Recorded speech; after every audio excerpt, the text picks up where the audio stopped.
Rain began before noon, soft at first, then steady. The house grew quieter with every drop. She put water on the stove. The small sound of boiling water felt warmer than the weather.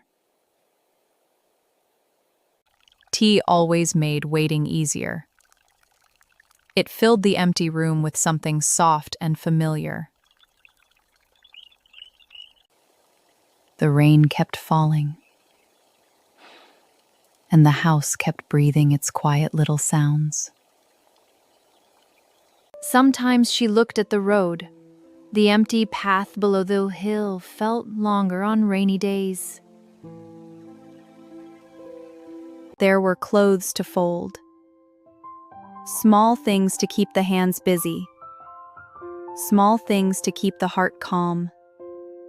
The rain softened by evening. The house felt quieter now, but her waiting stayed warm.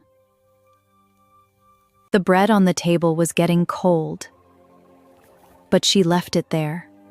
Waiting felt like part of the meal.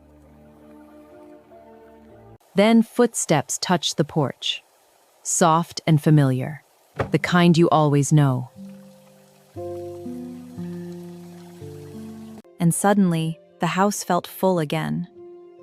The rain outside kept falling, but inside everything was warm. The rain kept falling into the night.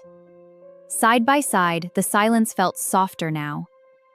And in that quiet window light, home felt complete.